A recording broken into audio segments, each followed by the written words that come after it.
Today I'm reviewing the iClever BK50 Bluetooth compact rechargeable keyboard. Now let's just talk about the size first. It is compact, but it's not tiny. It is just about a foot in length, a hair under a foot in length, and a little over 5 inches in height. It's fairly thin. The edge is just a few millimeters tall, the front edge, and it does have a thicker edge in the back. Of course, that gives you a little bit of height for typing comfort, but that's also where the batteries and most of the thinking power goes. All right, so your power and charging. All right, charger for 2 hours when you get the device before you're trying to use it. Okay. Personally, I just plugged it in overnight, came back to it the next day, and started going with it. All right, so on-off switch, it will conserve battery power. It will also shut down after a certain period of time of misuse, or sorry, of non-use, and then you'll have to kind of wake it up with the computer before it's going to wake up on its own. Standard USB-C charging connection, you probably have 4 or 5 of those chargers, if not more, laying around for your other devices, so that's pretty darn common.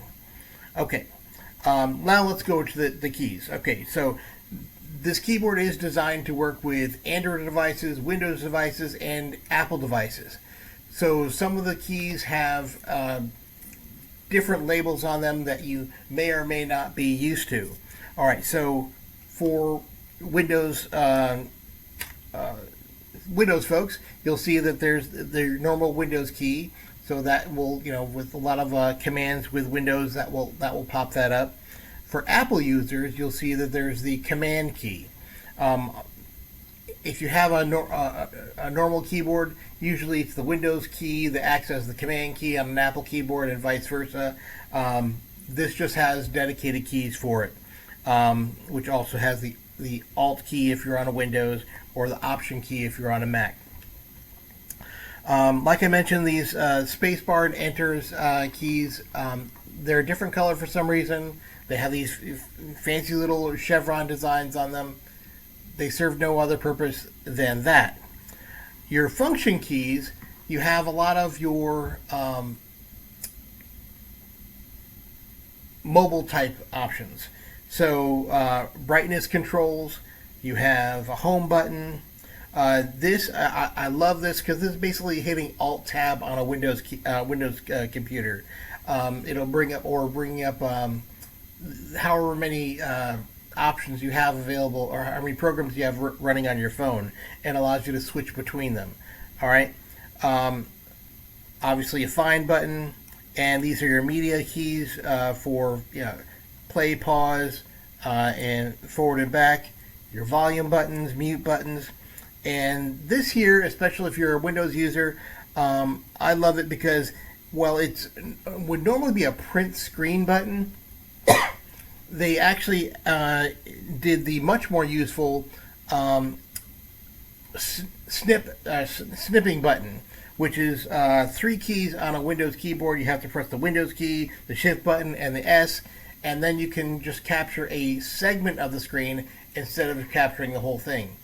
Personally, I use 3 screens on a computer, so when I do a screenshot, it takes an image of all 3 screens, unless I do that snipping feature where I can just carve out the amount that I want to record on that screen. That comes in real handy.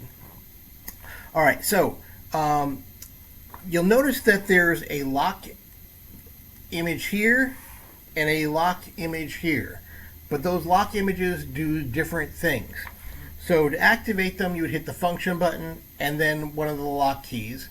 All right, so this lock, function, and this lock will take you to your lock screen, either on your phone or on your home computer, where you would have to re-enter your credentials if you have them on that computer. So it'll bring you back basically to your login screen. If you're in a work environment, that'll bring back to your, enter your username and password screen. Doesn't log you out of the computer. It just kind of basically puts your computer to sleep mode, so the next person will have to log in before they'll bring up your computer. Same on your phone.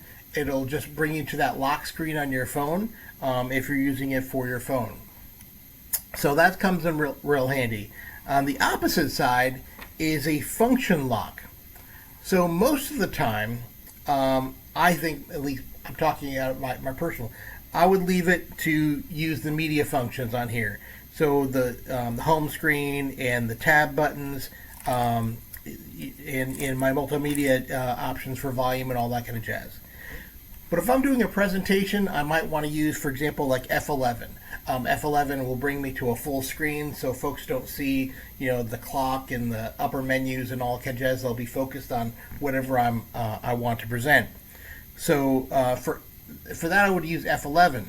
But I don't want to have to maybe hit function and then F11 or whatever. So I will just hit the function and the lock button.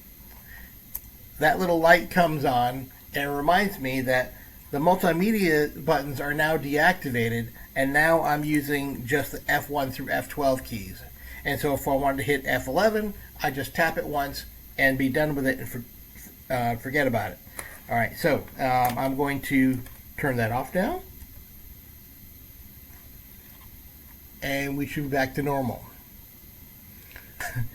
One of the things that I don't like about this keyboard, and it's a really super minor thing, but you'll notice these lovely little colored keys on here.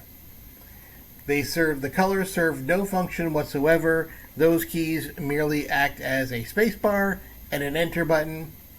There's nothing special.